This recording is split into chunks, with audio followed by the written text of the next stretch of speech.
Welcome to Commander Runningcloud's log.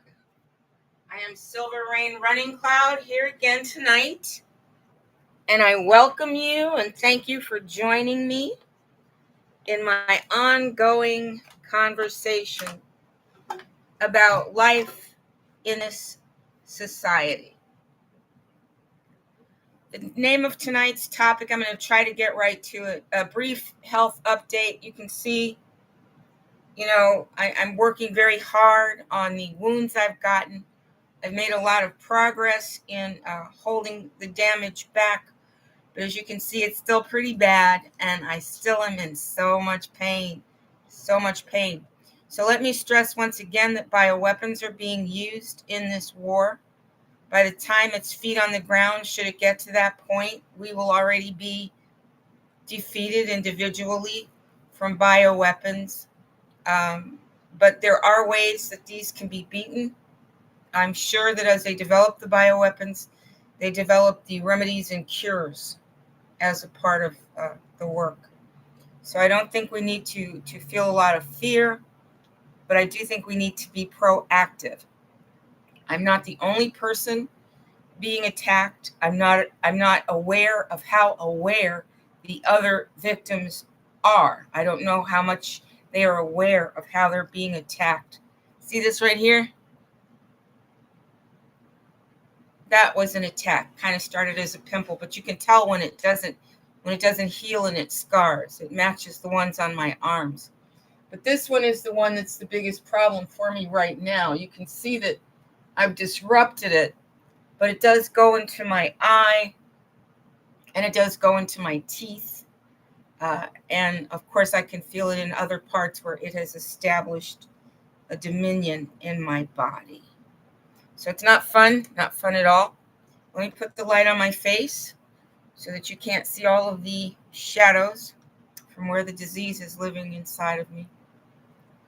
And let me stress again that we get out of this. We get out of this. I know we get out of this. I don't have a doubt about it. That we have to go through it as a part of our experiences here. Well, if we didn't go through it, we wouldn't know what it was about. We wouldn't know it was real.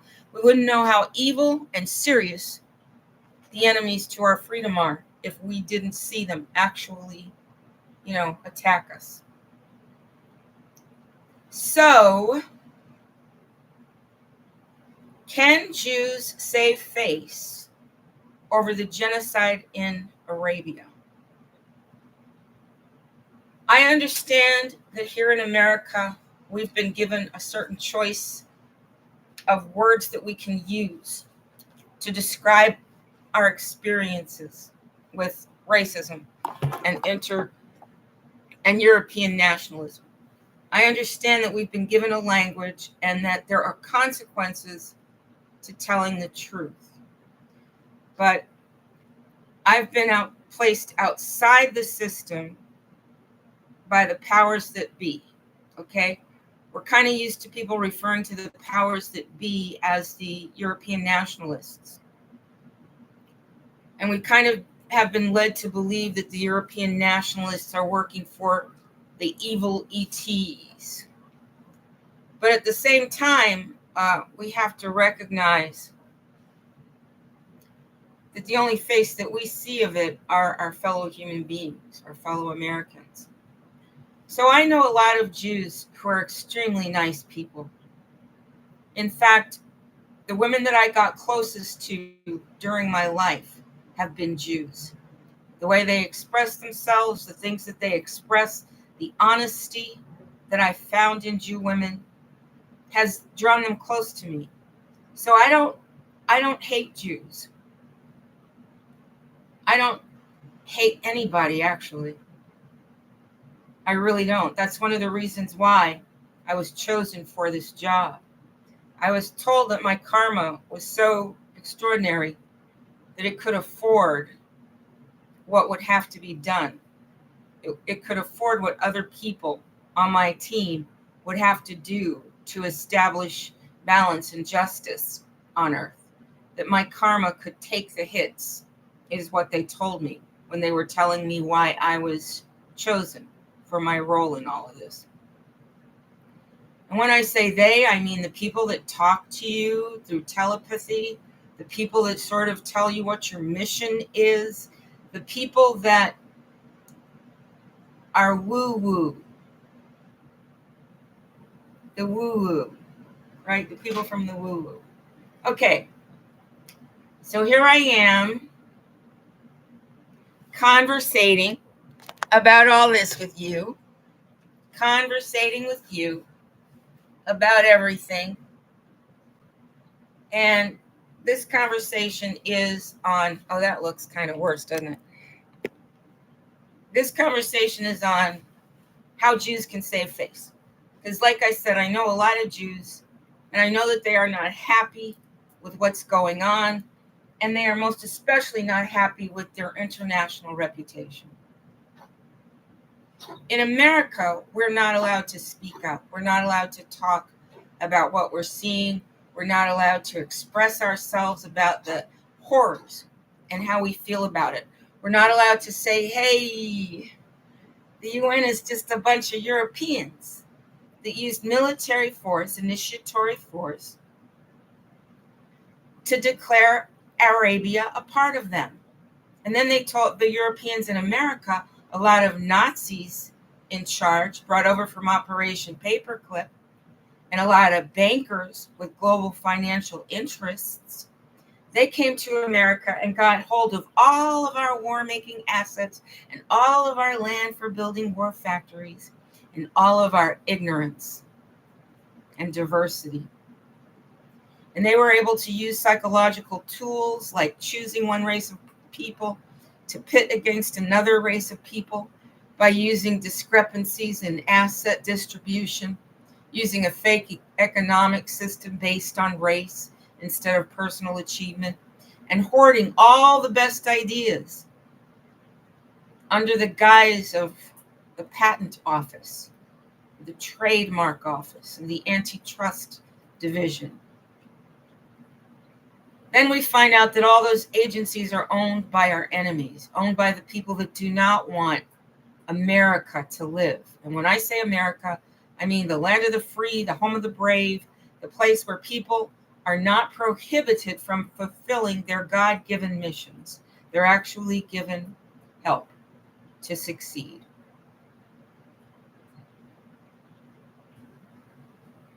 I love my vision of America.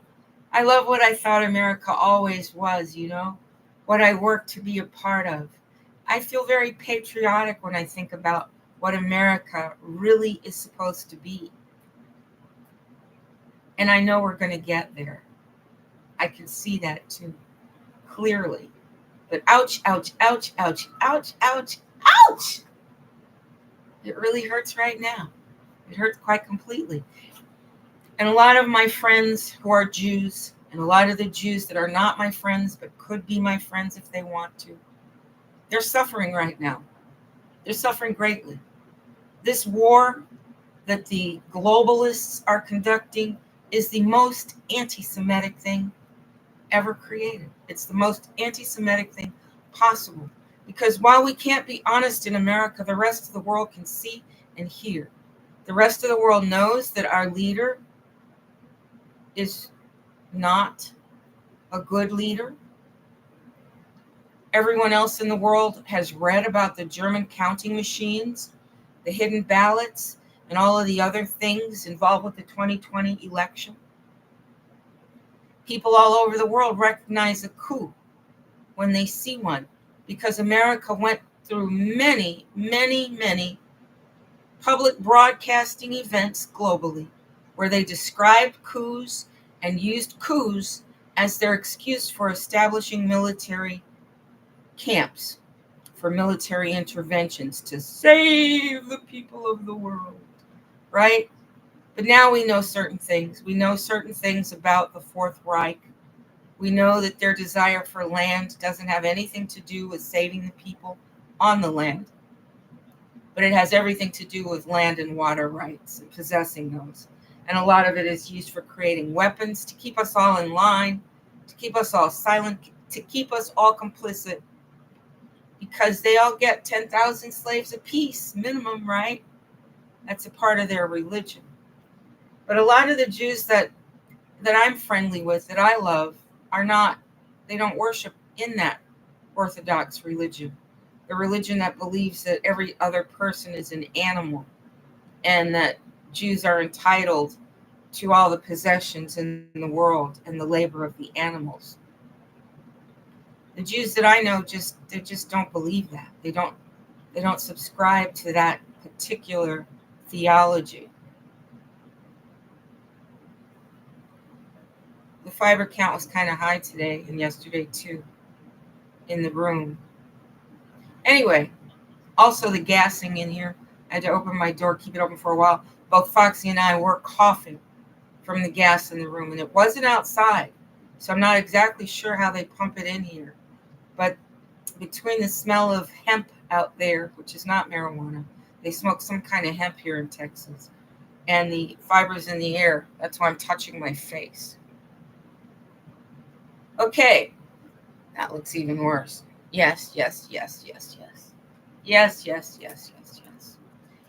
So let's say that I'm not imprisoned by the propaganda and blood libel system in America, that because I don't work for any Europeans and because I've been given special access to cyberspace, that I'm actually able to speak the truth. Oh yeah, there are consequences.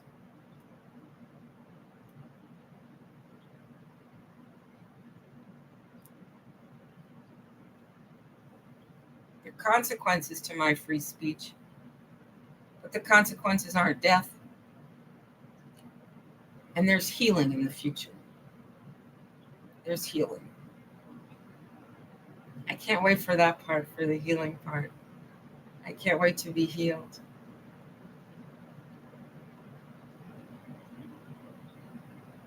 As a free speaker, I can say that the United Nations was a group of Europeans that pretended to be representing the best interests of human beings in the world. They founded themselves at a time where their propaganda that they were the superior race was all over the world. And no one had gone to Europe. We had not gone to Europe. You can read Camara Lay, L'Enfant Noir by Camara Lay. Camara is the surname. And author Camara Lay, I think he's from Sierra Leone or Senegal. Anyway, Camara Lay wrote a book in the 1960s about French colonialism, about how he went to school in Africa and achieved great scholarly success, and that he had been taught all of his life that France was the motherland and that the French were superior people. And the French had moved into his land and taken land and built very expensive homes using African raw materials and African labor. And they established themselves there so that they could export African assets and establish a supply chain foundation in Senegal and Côte d'Ivoire, and Sierra Leone and other Francophone African nations. So Camara Lay and Ousmane Sembane, a filmmaker, took on this theme that when they went to Europe, they found Europe was nothing like they thought it would be. For Camara Lay, he was at the top of his class. And that is why he was allowed to go and leave his people and go to France to study in the schools in France. But when he got to France, he found that he couldn't study engineering, that he was forced to study to be an automobile mechanic because there was a caste system built into the career system, and Africans were not going to be allowed to learn the advanced technology that no matter how smart and achievements you'd made in Africa, when you came to Europe, to France, you would be at the bottom of the food chain. And Camara Lay wrote his book about how disappointed he was, how his people had even included a cast of readers and writers in their celebrations, where the women in the tribe would dance holding the icons and the fetishes from their caste system, from their totems, from their tribe, from their tribal affiliations. And they would be dancing and holding it, and one was created just for him, a pen and a paper, to signify a new caste in the tribe, the intellectuals. So Khmer was beyond disappointment when he went to France and he found out that instead of being allowed to continue his education at the level that he had been going, he was forced to degrade and become a simple mechanic. So he wrote a book about it, L'Enfant Noir. In translation, it's called Black Boy, and it's by Khmer Lay. That's Laye, Camera, Khmer Lay. And Sembene Osmane, that's Sembaneousmane, is a filmmaker, an African filmmaker, in African cinema, one of the earliest filmmakers producing 35 millimeter films in Africa. And he wrote a book called, I think it's called The Black Girl, La Fille Noire. I'm almost sure he called his The Black Girl. I guess the companion to Black Boy by Khmer Lay. I just sort of thought of that. Anyway, his book is about a woman who was given a job as a nanny for the European colonists that were living in her country, working for the supply chain and they were living in France, in her country, in a huge mansion with servants. They had a man to do their laundry. In the yard, he'd be washing the European woman's panties in his wash basin in the film. And she took care of the children. And she was the nanny. And they had a cook, a black woman cook. I mean, they had an entire retinue of African servants who were still living, they weren't living in the big house. They were still living in an older traditional style, which they might still choose to do when they have access to their own profits from their assets on African land. But this is when the Europeans were coming in and establishing a separate society armed with military force and just cordoning off the land and taking it over and having the local people work for them without really knowing what they were working for. And Ousmane Sembane, I'm almost sure that he's the creator of this film. He creates this film where the African woman is taking care of the children, and then the contract for the European man ends, and he's got to go back to France. And the housekeeper wants to go with him, and they take her with them to be the nanny. And that's where she finds out that they live in an apartment somewhere in France. So they no longer have the big luxurious grounds. They no longer have the roomy luxurious house. They no longer have signs of great wealth. They're all jammed up in a little apartment. And she's got a bare, plain room in this little apartment. Nothing like the luxury she had known in Africa. And she's living in France, and she's walking around the French community, seeing the other French people, and she's wondering, what happened? I thought this would be even more grand than my life in Africa. But look at it. Now, when I went to Paris, I was very surprised at how broken down Paris is. I was surprised. I mean, they were so proud of having remnants of a building from the 1100s as a part of the facade of a newer building. And when I walked down their streets, I felt like Godzilla. I really did. I felt so big and huge there in Paris because the buildings were so old and they were made when the people were small, and Europeans were always smaller than the Americans. So I felt the scale of things. And my hotel room, oh my God, the walls were made of paper. I could hear the couple next door having their conversation, but I didn't speak their language, which is the only reason why I don't have any idea what they were talking about. But I could hear them. And the bathroom, it was just like a closet built into the wall. It was just like a little closet. I didn't even know if it had a proper door on it. And the shower was just like a stall, very, very small. And the bed, it wasn't very comfortable. And this was right across the street from the Sorbonne, because I was at a Harlem Renaissance conference there in France. And that's where Hazel Carby told all of the Europeans from places. Even Amarijit Singh was there.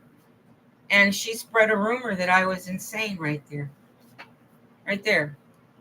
So that I wouldn't be able to get any jobs in America because my reputation would be the crazy woman. That's what Hazel did in France. But I was just so surprised. And the innkeeper where I stayed, oh my God, he was so rude and inconsiderate.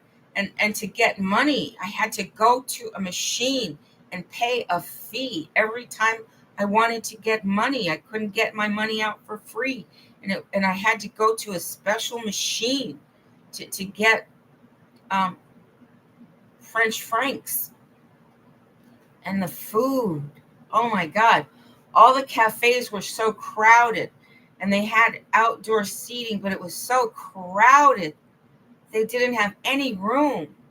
And if you ordered a ham sandwich, it would come on a piece of hard bread about this big, and you get one slice of ham and one slice of Swiss cheese. And then I went to Richard Wright's favorite restaurant, Michel Fabre, the leading French authority on Richard Wright. He told me that he didn't pick Richard Wright because he wanted to study authentic American history. He told me that he had made his decision that whoever died next, whichever author in America died next, was the author that he was going to write about, because he wanted to be credentialed to travel to America as a scholar with the Modern Language Association. And that's how he became a Richard Wright scholar. He did not have any affinity at all for Black Americans. In fact, he treated me somewhat disdainfully. Anyway, he took us to this restaurant and said it was Richard Wright's favorite restaurant. And the toilet was a porcelain covered hole on the ground outside in a shack behind the restaurant. If you wanted to go to the bathroom, you go through a side door and you see a shack, like a little outhouse, and you go into this outhouse, and right there on the floor, there'd be a hole in the ground covered in porcelain, and two little ribbed areas in the porcelain for you to put your feet on while you cop a squat. And that was their bathroom. And once you see the bathroom, and then you get your cassoulet, it's a little hard to eat, because cassoulet is disgusting. The food was disgusting, and that was their signature dish. So I kept trying to figure out, how come people talk about the cordon bleu as one of the most prestigious culinary designations, when the food I tasted right in the heart of Paris was not very good at all compared to a Black American diet before they got control of the food supply chain here. Before the Europeans got control of the food supply chain here, American food came fresh from the farm, or not long ago from the farm. I mean, our food was good. Our corn was good. It wasn't Monsanto seeds. Our cabbages were delicious. Our lamb, our beef, exquisite, exquisite. Oh my God. The beef and lamb in the Slaughterhouse District of Chicago, well, not in the Slaughterhouse District, but restaurants that cater to the Slaughterhouse District, before the 1980s brought the second generation of restaurateurs in from the European immigrants. Their food was so good. You could go to Berghaus in Chicago and get the best Wiener Schnitzel that you've ever had. You could actually taste the veal and not the breading. It was delicious, and their fried potatoes with it. Oh my God, yum, yum, yum. And the waiters, they all, were all dressed very formally, and they were very dignified about taking your order. And they took a lot of pride in their jobs, a great deal of pride. Yeah, it's fun to go there for Oktoberfest too, even if you don't drink beer. My husband and I did not drink beer, but we enjoyed the special things they put on the menu for Oktoberfest and the celebratory feeling there at Berghaus. It was one of our favorite restaurants before the first generation gave way to the young people and the daughter took over. And then it tasted just like any other new age yuppie supply chain provided food, processed, microwaved, just not at all worth eating. We quit going there, as a matter of fact. A lot of restaurants lost their flavor once the second generation moved in to take over the businesses because they were more concerned with globalism and fitting into a global food chain instead of local sourcing. Because simultaneously, we had investors like the ones from Denmark moving into the prairies to take over the local farms that had been providing these wonderful, delicious, high quality foods. So when I went to Paris and I was expecting to have like 5-star meals at the cafes, I was shocked at the price and the low quality. I understood why Europeans are so small once I had food in Paris. So when the Africans in the 1960s started going to France to see, because after World War II, when they fought for the Europeans said, oh, you belong to us. And they'd already presented this narrative that they were superior people. So when the Africans actually saw Paris, and they already knew the Parisian people, they already knew the French people. So they were kind of curious, like, comparatively speaking, now that I'm so close to them, I'm not really impressed with what I'm seeing in their lifestyle or their intellect. They don't seem superior. They don't seem like demigods or embodiments of fetishes or people worthy of superior placement in the world. So the filmmakers and the novelists made a big point of it. I mean, it wasn't the main part, but it was definitely a part of the theme. And I saw it for myself when I went to the Sorbonne to participate in the Harlem Renaissance Conference back in, I'm going to say 1998 or 9. No, it might have been 2001 or somewhere around there. I'm not sure. But the change of during the change of the millennia, it was around in there. So, in other countries, people with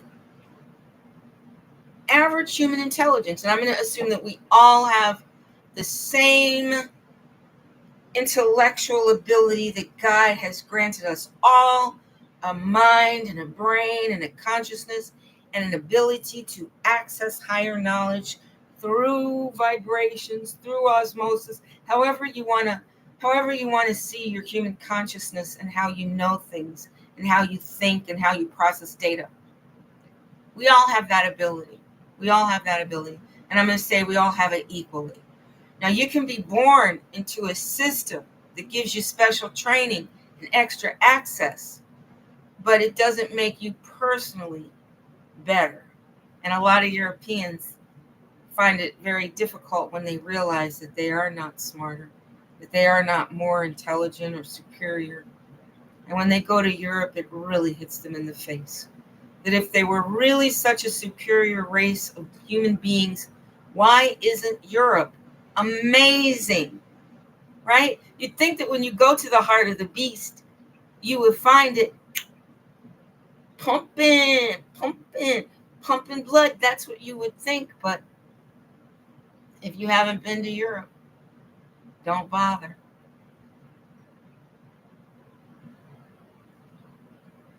Because they're not even going to be nice to you. And there's not very much to see. And the food. Because then we went to Spain and all we saw were mollusks. They had big snails, small scales, medium-sized snails. Big clams, little clams, medium-sized clams. They had so many mollusks. And if you ordered a fish, dorado was the most popular fish, It was so tiny. It wasn't as big as an American trout used to be. So when we went to Spain, we were hungry too. We were hungry in Spain.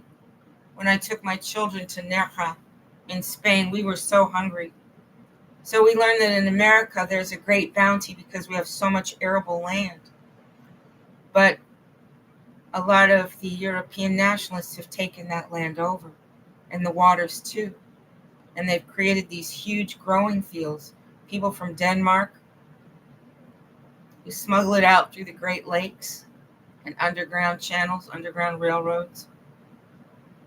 And people out there in Arizona. Did you know that Arizona used to be a leading center for growing cotton? They had that much arable land, and they would use slave labor to grow the cotton because slavery was outlawed by the time Arizona was claimed from Mexico. By the time the Europeans claimed Arizona as a part of the United States, there were no laws against plantations and slave labor from South America and Mexico as far as they were concerned. It wasn't until Donald Trump disrupted their entire system that the slavery system was able to go away. But it didn't matter because they brought in a lot of automation, and a lot of people were already there with these big, huge factories that were covering up underground installations. Even Raytheon has a big installation right on the border to Mexico and America in Badlands out there. So the Europeans got in hot and heavy there. Created a drought, created Lake Mead, and they're at it again. They're at it again. They're at it again in Navajo country, in Pima country, in Tadaona country, in Aztec country, Inca country. The Europeans are at it again. And they have no shame.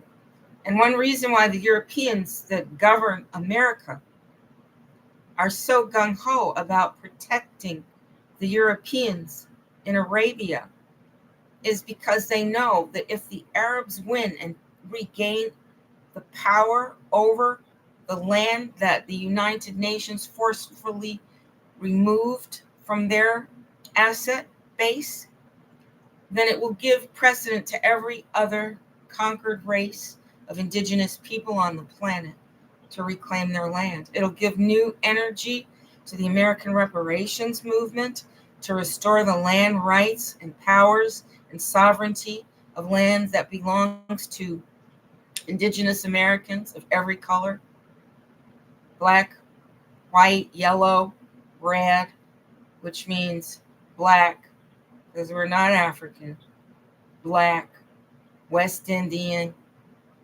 Mexican, including all the tribes of Mexico, and American, American, all the way to the Eskimos in Alaska, all the way to the Eskimos, and across the Northwest Territories where the Inuit people claim dominion. All of that would be returned to the American people if we succeed in defending the Arabian right to their ancestral lands. The Europeans used the United Nations and made all of us think and educated us all into believing that they were noble people, and they weren't. They didn't have the right to displace all of those Arabs. And it's very controversial to say this, but this is what I've heard from American troops that actually went to Germany and learned the authentic German history. They said that a lot of the lives that were recorded as being lost in the German concentration camps were really exported to invade Arabia. That where they got those 2 million Europeans from Germany to occupy the Arab lands so that the Arab could not occupy their own lands was from the people they saved from the Holocaust and people who escaped the Holocaust. So they had all those people ready. So much like the migrant army that the American government is supporting and paying every month through Social Security, much like them, they are a quiet invasion. They are living here amongst us. They are being armed while our arms are being taken away. They are being given money while we are being made homeless. They had homes built for them in places like Arizona. Big empty communities just waiting for the next war, for the next group of warriors that the European nationalists are sending out into America to take our lands away. And now, as usual, at every phase, the authentic indigenous Americans get joined by some Europeans that are not racists, Europeans that are good, God-loving people. But a lot of them are too afraid to stand up. They look at what happened to John Brown, who financed a slave revolt and was lynched and made a huge example of, made a part of every kid's American history, taught us about John Brown so that we would learn what happens to people that believe in the real America, a land of equality, a land of freedom, but most importantly, a land that's owned by the indigenous people. So when we hear, that America supports the war, we need to make it clear to people in other countries that are thinking that we do not support this war, that we have been conquered. We don't even have a president. We've got an effigy. We've got an avatar. We've got an imposter. Because we don't have a president here. We don't have a president at all. And if we did have a president, the entire world is laughing at him. But laugh though they will, it doesn't stop the fact that our money, and even if it's just a matter of electronic digits, it's empowering enemies of humanity to get weapons and feet on the ground to genocide the Arabs. Nobody using logic for one moment believes that those Europeans are indigenous to the lands of Arabia. And nobody in the world with a good heart believes that the Europeans had a right to establish a United Nations. That's United European Nationalists. They had no right to decide that the Arabs were less than human beings, and that the Arabs no longer had a right to their ancestral properties and their ancestral lands. The Europeans had no right to decide that and to create agencies and to use weapons created in America from our bountifulness of assets. Weapons made in Africa from our bountifulness of assets. And now we're being attacked with weapons owned by Americans, not Americans, European nationalists established in America that are creating bioweapons in the Ukraine, that are right now, right this minute, attacking me. Fortunately, I am able to retard the progress, but I'm not able to stop the multiplication of this organism that they've got inside of me. And it's interdimensional, and it is superior, and it has reproduction power, and it feeds off me. I've been so tired the past few days, but I think it's because of the die-off and the regeneration of the creatures that they have deployed to live inside of me.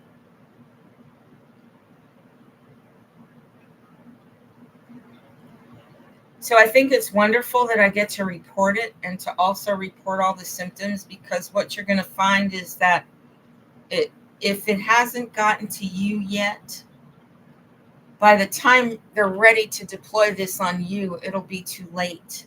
We'll already have the cure in. We'll already have the cure in.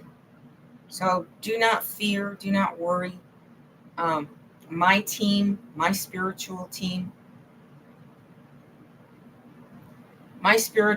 is on the case. We are documenting the progress of this disease. We are documenting the different elements of this bioweapon, and we are finding the sources and the cures. We found the modes of deployment. We found the individuals involved in it, and we found how they are designed to hurt us. And that's what my spiritual team is doing.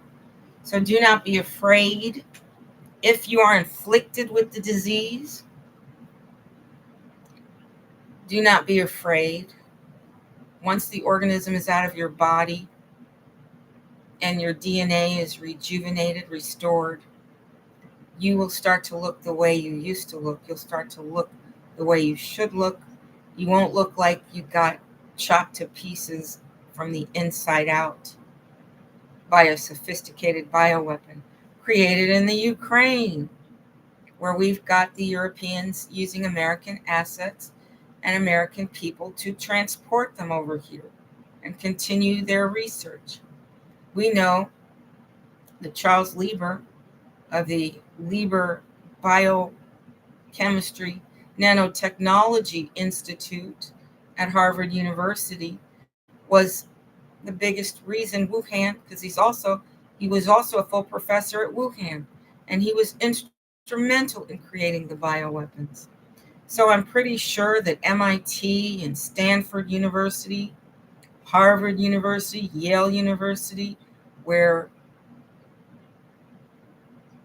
the CDC, NIH, all of these European owned and managed and peopled military installations are being put on check. They're being put on check. So please don't have fear that the bioweapons infecting me are ever even going to get to you. And if you are already infected, don't worry. My team tells me that the disease will be fully documented and the effects will be reversed. And they tell me that they actually have the power to achieve that. And I believe them. I believe them. So how can the Jews save face, right? Because not only do all of us thinking people know the truth, that this is a land grab, and we've heard that Israel is critical to national security. We know that they mean European national security. And we know that the Europeans wanted to take over the coastline. They took over the coastline of our country in every country that they go. They take over the coastline so that Britannia can rule the seas. Hail Britannia, rule the seas, right? So we know that taking over Gaza was a part of their strategy for owning the coastline, because this is just phase one of their eternal war strategy to control the earth. They don't care how long it takes them to get it done. A lot of them don't even live inside of time in the power structure of the powers that be. They want to move inland from there and take over everything, right? And then they want to do a squeeze play and get into Africa and take over that continent. They've already drained a lot of the water from Lake Victoria. Get out a map and look at the size of Lake Victoria just a decade ago, and look at the size of Lake Victoria now, and look at the big fat growing waterway. And here's the only thing I have to say. If that water that's gone all the way to Tanzania is benefiting real African people, then let them use their water however they like to. Let them drain their lake however they like to. But if that water is being seized like it was by the Europeans in South Africa, then we've got a problem. Globally, we have a problem. We have a global situation. Because the world cannot stand by and let the Europeans genocide and rob everybody else. We just can't have them do that. And as they awaken and take full account of themselves and look at what they've done, we expect the Europeans to be a huge part of the solution, as many of them have already done. Many of them have already done. How do you think that all of those politicians and celebrities ended up at Guantanamo? We didn't take them there. We were already locked out of even getting anywhere near them. It wasn't us who took them out. It was the Europeans cleaning up after themselves. The problem is a lot of them are cleaning up after themselves so they can become the new kids in town, the new dominators on the block. But we're finding that the compassionate workers in the spiritual community are working to dissolve those kinds of primitive feelings and motivations. And a lot of the Europeans are making it out of that dump. A lot of the Europeans are making it out to here, where they understand that the future of humanity depends on all of us respecting all of us and all of us loving all of us, and a big old dose of reality, a big old spoonful of reality. That's what's on the menu for the Europeans that we are seeing emerge from their grand awakening. Congratulations, Europeans. I'm so proud of you. I'm so proud of you for awakening. Because we all like you very much. And we wouldn't like to see genocide reverse itself. And that was a possibility on the table. But it looks like enough of you are going to be saved and hear the word of God. The goddesses are singing loud enough. So we congratulate you, Europeans. But how are the Jews going to save face? I'm going to leave that with the Jews. How are the Jews going to save face? Because you've got a world of Earthians, and you've got human beings all through the galaxies, all through goddess creation. You've got the human beings, and they all can see what's up. No matter how much you suppress people talking the truth, people are still going to know the truth. This was one of the things that came out as a philosophy of liberation when the Europeans were forcing the myth of slavery on Black America and actually creating institutions of slavery and plantations and promoting their cruelty and having all of the things that they did to create slavery by using indigenous Americans. And one of the things that filtered through in the oral history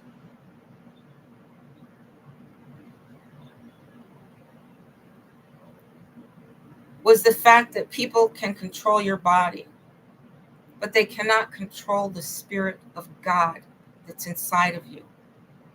They can tell you lies. They can even make you say the lies yourself. But they can never make you believe the lies or block out your conscience or block out the word that you hear from the goddess. They can't stop that. And that was something that came through the indigenous Black community, something I heard quite young.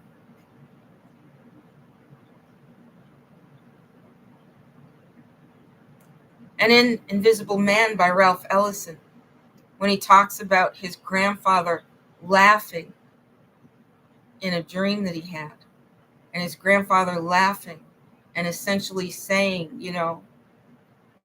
they never owned me. They never owned my soul. They never owned the essence. They never owned my true self. They might have subjected my body to pain and forced labor and scarcity. They might have subjected my body to disagreeable things and to signs of their hatred of me, but they never owned my true self.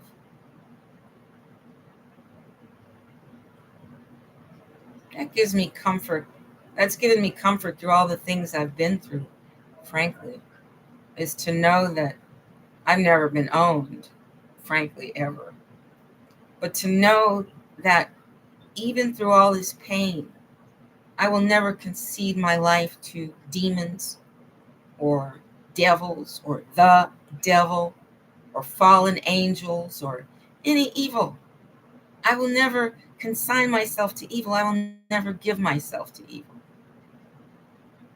Even when they hurt me and I'm feeling mighty mean,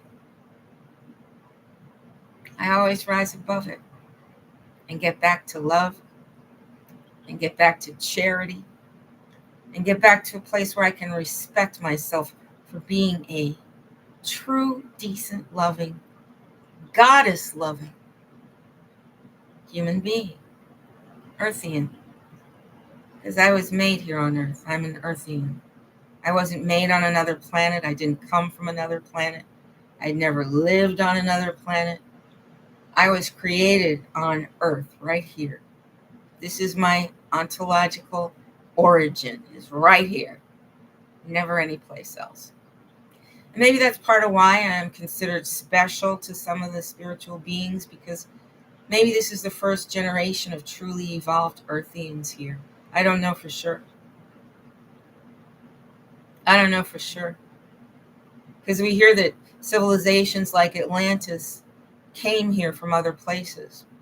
And we can look at the scar on the earth there in Arizona. And if you get there and do a close-up examination of Arizona and the land there, you can see for yourself that something crashed there.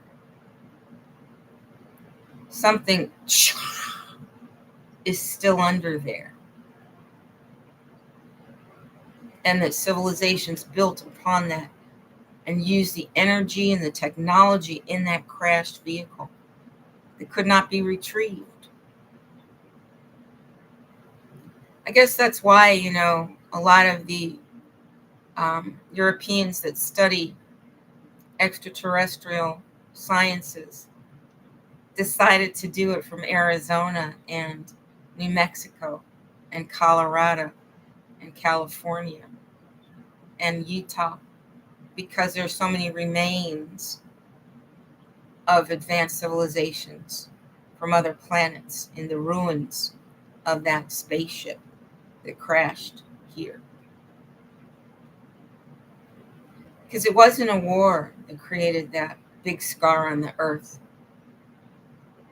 in the Arizona territory. It was a vehicle. At least that's what I'm hearing. If you're hearing something different, put it in the comments if you're hearing something different. Or just put it in the air. Because as you know, I'm on the down low. I'm above, top secret. Because we don't want the enemy to wipe me out. We don't want the enemy to kill me, and they have the capabilities to do that, don't they? Yeah, they do. Because I'm just flesh and blood. And that's how I want to stay. I want to stay a human being. But I can't wait for that medical treatment. And I can't wait for the pain in my tooth to go away. But that organism, oh boy, it knows its days are numbered. And it's not happy about it. Look how this one turned into a big bumpy lump. And it actually traveled into my ear. I actually felt it crawling around my ear and removed it. Removed its white, pulpy mass from my ear. At this point, they just look like little grubs, teeny little grubs. And I took it out of my ear. It was mangled, pretty much mangled by the time I got it. And I rinsed my ear with salt water and peroxide, and it really didn't like that at all. But I just felt so much fear earlier today when I realized that this had deployed another thing that got into my ear. And I thought, oh my God, please don't make me go through it again. Don't make me go through the Marcus Smith earwig again, because that was absolute torture and terrorism. It really, truly was.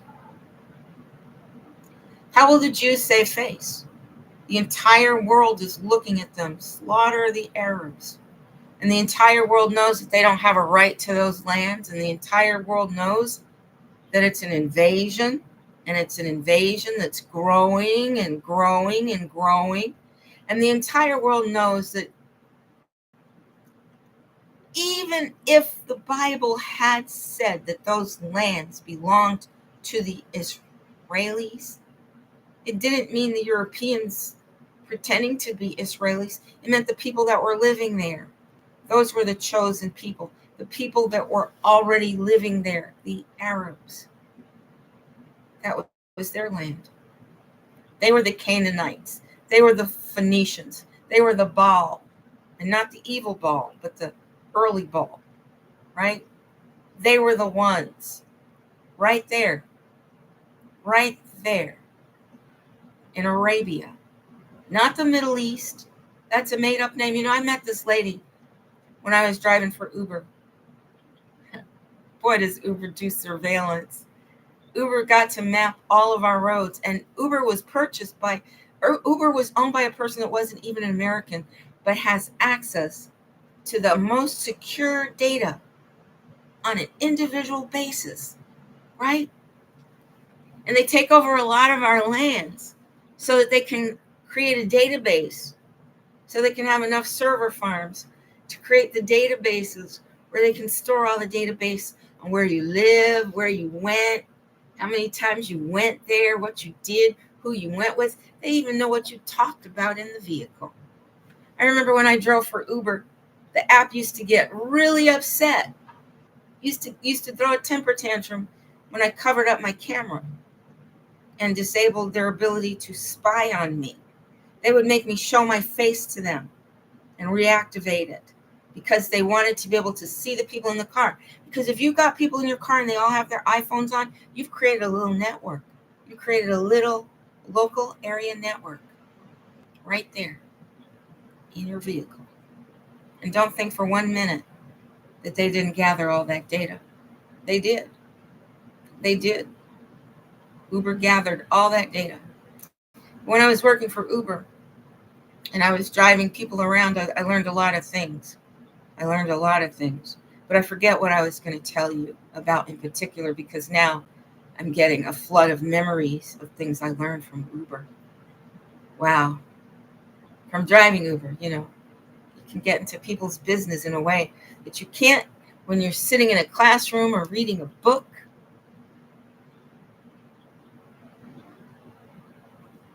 So I think the Jews in America, who are my friends, who I love, I think, well, in the kindergarten way, like I love you, but I don't really know you kind of love. I think that they are really suffering because they don't know how they're going to create a separate identity for themselves from the ones in Israel. One of the strategies that the Europeans used was making it really easy for all the Jews in America to go to a kibbutz, a communal farm in Israel, and see how hard life was there, for one, but also to feel a part of that family, to feel like they always felt that they had a second home over there in Arabia, right? They could always come to Arabia.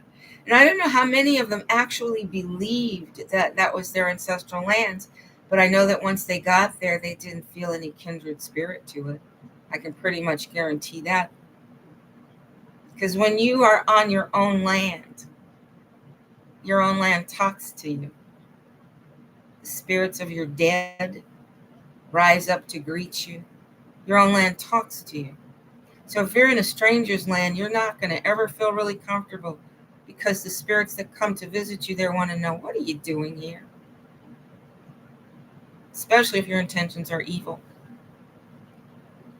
So I think that the Jews in America really need to understand that their time of controlling the narrative, of forcing people to believe one thing, those days are over.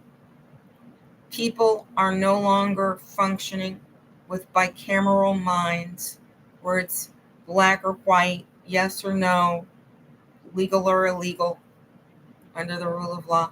People are thinking for themselves. People are awakening. People are using critical thinking. And they're saying, you want to know what? I can see with my own eyes that those people are Europeans. And Europeans come from Europe and belong in Europe, perhaps. And I can use my own eyes and see for myself that the people that have been living there, the people that made life possible there, are Arab. And the Arabs don't look anything like the Europeans. So they really don't belong there. And if you believe that they're the chosen people of God and that God wants them to be there, then you would have to believe that God was a really horrible being. That God would stand by and let one group of people create weapons all over the world and use those weapons to destroy earthian races of people. Indigenous tribes all over the world subjected to supply chain integration that comes with death and occupation by foreigners, followed by a new government and rules of law that are unjust. And you can expect an apartheid to develop all around you and to be deprived of access to your stuff and to be deprived of the decision whether you want your nation to be developed along the European industrial nation. Because if we've got free energy, it is such a boon for every developing nation, because every developing nation gets to start at the top of technology, not at the bottom. They don't have to start at the bottom of the technology tree. They can start at the top, right? They can start at where the best is, where the less invasive. They can go green from the very, very beginning of their getting on the scene. They can get on the scene green, and they can enjoy an advanced civilization. They can enjoy an advanced civilization. They wouldn't have to undo a single thing. They wouldn't have to figure out what to do with all those doggone telephone poles and all those underground cables. They wouldn't have to worry about recycling them or anything. But they could buy them from America and use all that copper and all that metal to create new technology for themselves. They could use the recycling of copper wires. They could recycle everything that we pull out as we go into free energy. I don't know what the risks of free energy are yet, but I'm sure that there's a downside to it that we're more likely to find out once we, have actually adopted it for ourselves in America. But Africa and other countries, and island countries, they can implement free energy quite easily. And I think that's probably one reason why the Europeans are using their control over the patent office to block us from doing that. But with the quality of hackers and the amount of information that has been put online, I don't see any reason in the world why people aren't already reading all the patents that they want, because they certainly can get access to them with a little ingenuity if it's written down. And it's written down. So I think the timeline, for other nations to adopt advanced technology is going to be a lot shorter. So Africa can have a lot shorter. India can have a lot shorter. Even Europe can have a lot shorter of a timeline.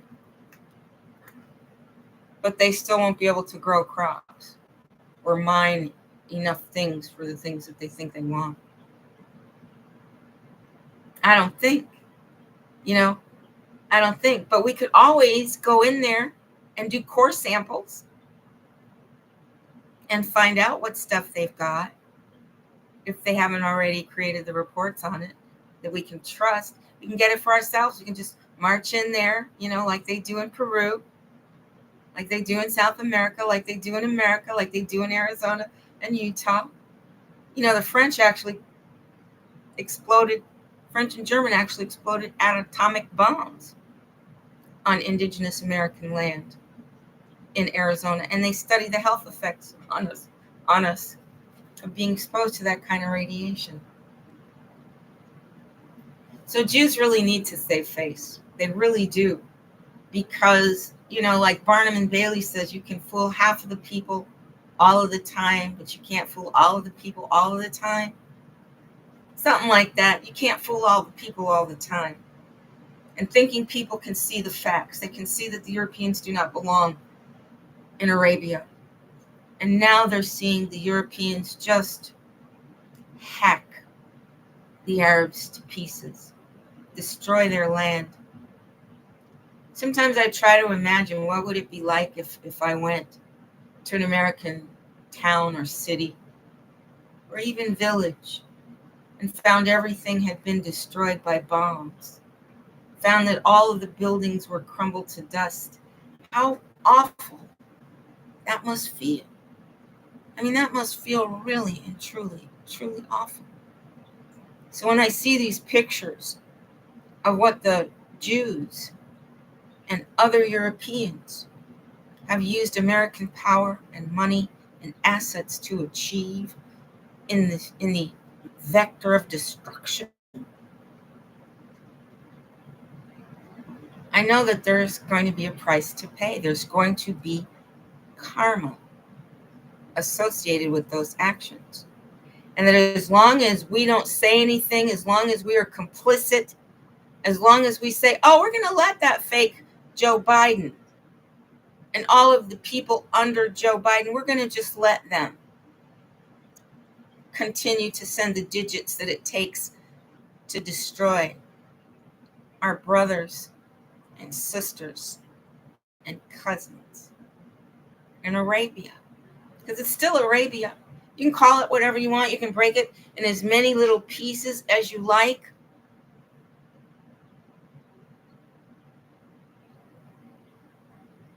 But it's still Arabia. It's still Arabia. You can call them UFOs or UDPs. You can call them colored people, Negro people, black people, African American people. You can change the names as many times as you want. You can call them Indians. You can call them indigenous people. You can call them Americans, is what they called us at first. You can call them Indians. You can call them indigenous people. You can call them primitive. You can call them whatever you like. You can call us whatever you like. But it doesn't change what the thing is, the name you give to it. It just makes it harder to talk about it through different eras and different times. Because if the name keeps changing, you need to have a connection to what it used to be called. But that's exactly why they keep changing the names on everything. But it's Arabia, okay? When I Dream of Jeannie came on TV, and the Nazis were already here, it was a parody about the invasion of Arabia. It was saying, well, you know what Arabia looks like now? It looks like Barbara Eden. And you know who Barbara Eden is a slave of right now? Whose wishes she's granting? She's granting the wishes of Nazis. Oh, did I say Nazis? Because NASA is Nazis. NASA is the Nazis. Right? So she's working for Werner von Braun, Elon Musk. And that was the television show that they used to mock us all. Anybody remember Hogan's Heroes, where the German people were stereotyped as stupid? Well, stupid my foot. They were taking over the Colorado River. They were exploding bombs in Arizona territory, Indian territory. They were killing us. They were creating bioweapons, right? And we're looking at Bob Crandall, was that his name? Who got caught in a horrifying pedophile sex scandal right there in Arizona. Hogan's Heroes, the star of that show. But it created horrible stereotypes of German people. And if you weren't one of the Nazis and you were just a regular German trying to live here, horrible, horrible attack on their self-esteem. And I know German people personally who've got real mental problems from the stereotypes that were launched about them. And I don't know who to blame or how it fits into the scheme of things, but I know that Hogan's Heroes was a show that was around when I Dream of Jeannie was. And what about that show MASH that ridiculed the Vietnamese War, that made it sound like there were a bunch of drunks and gamblers hanging out in Vietnam while they were killing the Vietnamese people and taking over their property and sending heroin over to America and all over the country and intergalactically too. Quality of heroin, poppies grew well there.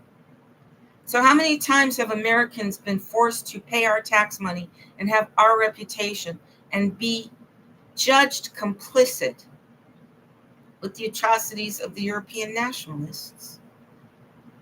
And yet the Europeans here that are good, that are not nationalists, that really want to be good Americans, they're complicit by the very methods of their silence and their very submission to the radio and TV producers, to the music producers, to the people that create everything we consume with our eyes and ears in the public space. But we've already seen what's going to happen to them if they protest against it, haven't we? If they protest against it, they're going to be met by police force, or they're going to be taken to court like the Newtown Europeans did, like the January 6th people had to endure.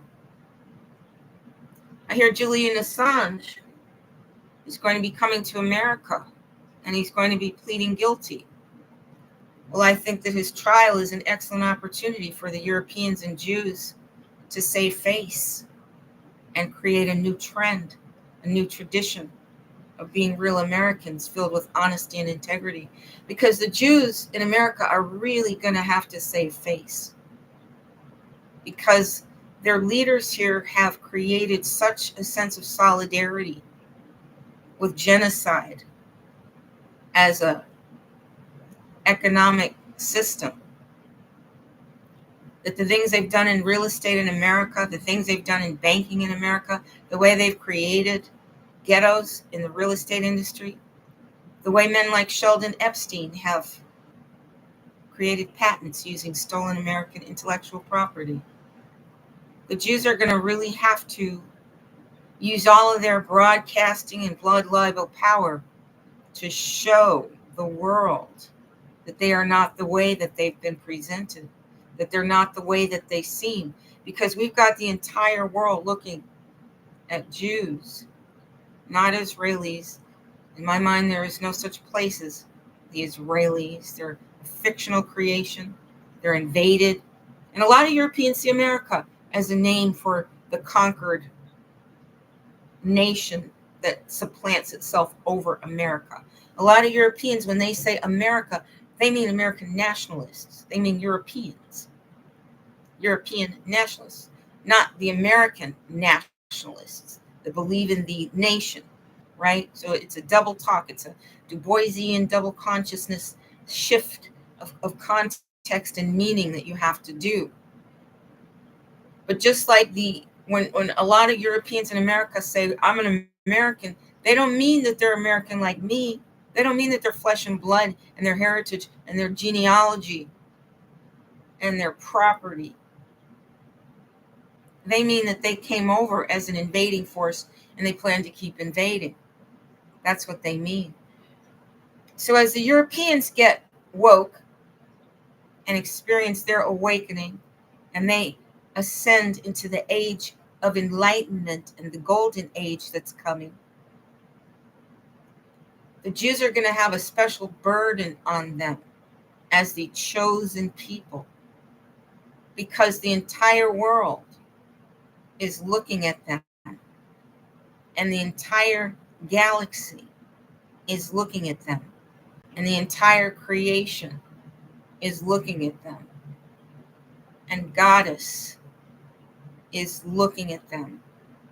And you know what we see?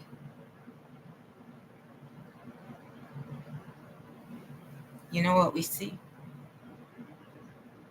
Thank you for joining me. I'm Solar Rain Runningcloud, and this is Exopolitical Diplomacy, the solution to exopolitical terrorism.